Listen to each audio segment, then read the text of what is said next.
Hey, my name is Sankalp. I wanted to try to do a discrete gravitational solution starting from a system like Game of Life. So starting with discrete 2D cellular automata. I'm trying to see if I can get some gravitational dynamics out of it. And as you can see from the title, I wasn't quite successful in my original goal.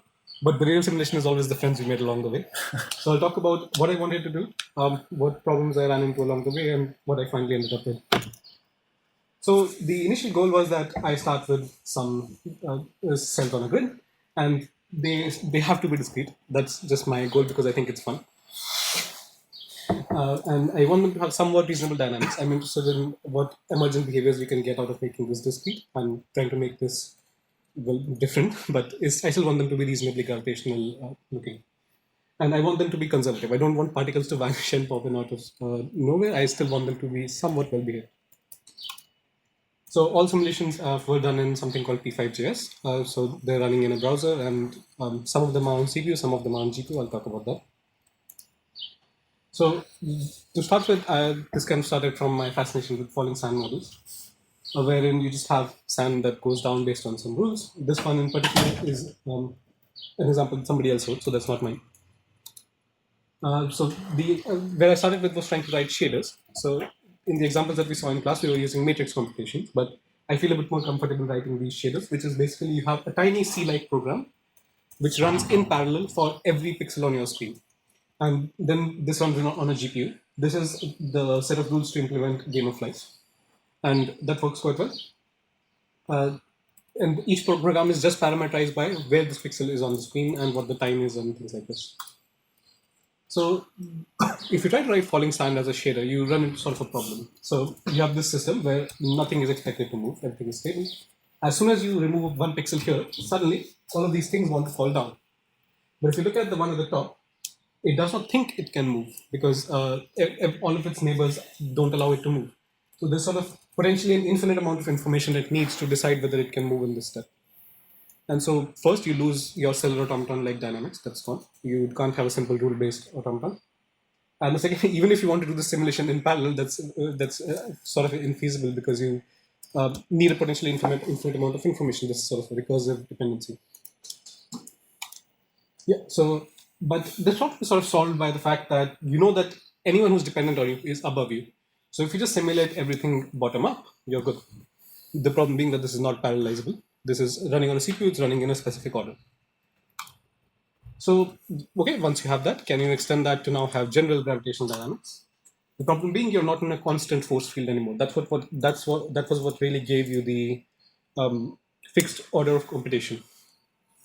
And you can't do that anymore, especially because even if you try to map out the force field, it does not give you a constant order of evaluation for every cell on the screen. It's based on where you are and what's surrounding you. So I started looking for fixes, and thanks to Shardul a lot for his discussions on this, because what I started by thinking was that this is easy to do as a Boyd space simulation. If you do it as an agent-based simulation, everything is straightforward. You can do continuous gravitational dynamics.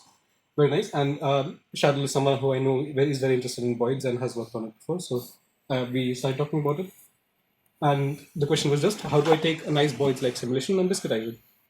So do we fix some computation order? Well, we suggested randomizing the computation order and just letting conflicts be handled by order. And on average, the dynamics would be okay to simulate those in blocks or other variations. And I tried all of these, and I didn't quite get precisely what I wanted because you still lose some particles here and there. The dynamics are not quite nice enough.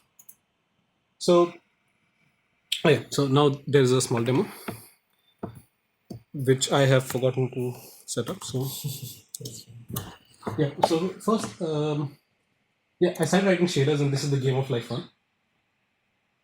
So it's nice, it works in parallel, it's pretty fast. And the falling sand based on the bottom-up dynamics also works pretty well. And then I finally wrote the gravitational model.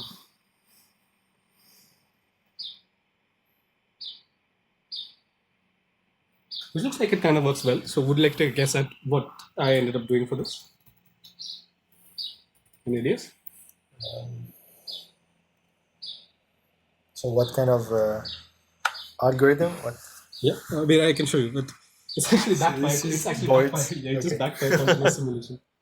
And so that was the first step, is that the projection, the one on the top is actually just a projection of a continuous model, but that's not quite good enough. That's not what I wanted. I wanted actual dynamics, but this still gets us halfway there in that you have conservation, because every time you have a clump, it basically starts from the center and places every particle in an explosion. Yeah. So you have conservation, you have a nice projection, and what you can now do is at every step you evolve the continuous model, project it, and in the current setting it continues the continuous model. But what you can do is just remove the continuous model, regenerate it from the discrete one, and then start the simulation again. And so you turn regeneration on. For some reason, it likes to go in these diagonal lines. I don't understand that. And you can change the number of steps that you take in the continuous simulation before rediscretizing.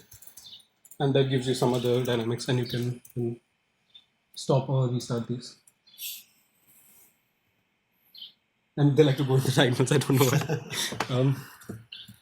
why. Yeah, this is also the falling sand simulation that I told you. And this is very complicated. They use like multiple cycles to do it in parallel. And even then you can see that it's not quite perfect, because if you look at the dynamics, you see these lines appearing in the simulation, which means they're not handling collisions perfectly. They are doing some kind of approximation. And the code is a bit too complex for me to want to figure it out. Yeah, so why did I want to do it this way? I work in programming languages, and something we use quite often is something called CIGAR, and it stands for Counterexample Guided Abstraction Refinement.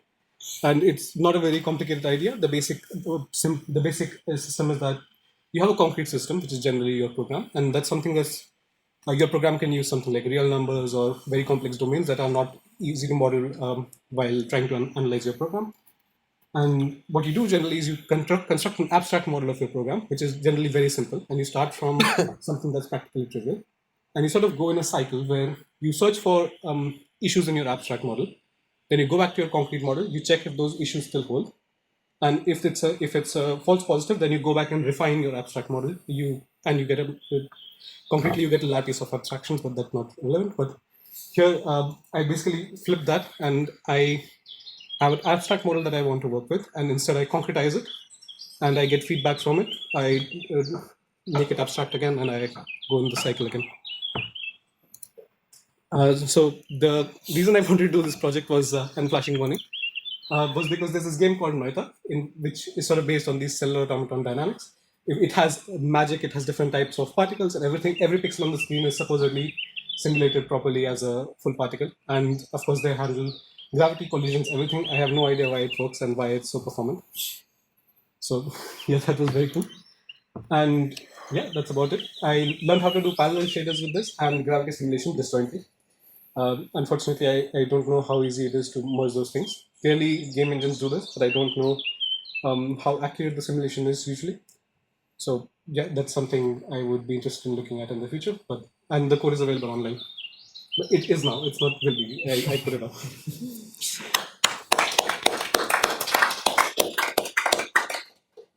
Questions? So gravitational waves travel with the speed of light, so it's not infinite speed. So why don't you just look at it this way? I mean, you can just implement it without going to continuous. That's interesting. I did not think about gravitational waves. So the initial goal was that I wanted to make a gravitational simulation, and I wanted to add relativity to it. And that's now easy to do, because once you have an agent-based model, you can just modify the rules of the Boyds to add relativity. But I did not even think about the gravitational waves perspective. So that's very interesting. I'll maybe think about that in the future. I don't know too much about that. And just a question to be sure I understood. The continuous part, like what is the computational complexity of the continuous part in terms of number of... Probably it's quadratic and no worse than cubic. Okay. But you don't have that many Boyds. No questions. Otherwise, I have a questions. So you mentioned gravity interaction. So when you do kind of the Boyds in the first step, where you have kind of the continuous Boyds that you just project, what is the interaction between Boyds? Oh, so there's the standard gravitation, Newtonian gravity. And So 1 over r squared? the gm by r square. The mass is the same for everything. Okay. And there's a repulsion so that they don't just clump together. Clump together. But the Okay, repulsion I see. is sort of it's well, there's two forces that I had to add. It's effectively v squared by d6, Okay. and it only affects smaller than the radius, so Okay. the particles don't clump together very quickly. And so because usually in Boyd's, you affect the speed directly instead of adding an acceleration, or I don't know, it depends on the times. But so here you really did in a model where you affect the acceleration with dt, with a small time step. Okay, I see. Yeah. The time step is one frame, but yes. Yeah. Okay. I see. And Yeah, but if you don't have regeneration as in rediscretization on, yes. then they preserve their velocity across steps. But if you have rediscretization on, then they lose their velocity. Yeah, so that's what I wanted to ask. So when you rediscretize that, you start with the discrete model, kind of generate Boyd's position according to the discrete positions, and then you run one step of the Boyd simulation. Then you go back, and then you go. Yeah, and which is why the num steps parameter is important, is because it sets how quickly the Boyds lose their velocity. Okay.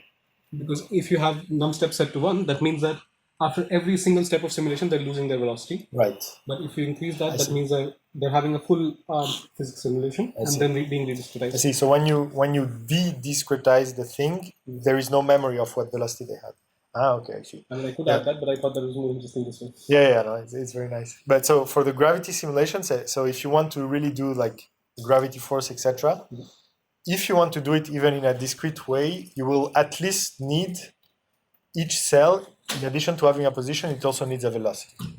Because since your equation of motions are second order, And so I think what Hassan was suggesting in the discrete model, in the gravitational way, so one way you could do it is that, I don't know how computationally feasible it is, but each cell sends a radial gravitational wave, for example, each step or each two steps. And whenever another cell encounters this wave, it's kind of, its velocity is adjusted to kind of move towards where the wave came from. And so this is, And I think that's not entirely bad, because you can effectively have a hidden layer of a cellular bumper. And exactly. it would be a bit similar to 1 where the waves have a sort of direction and they sort of just step outwards. Right. And then at each step you try to interact.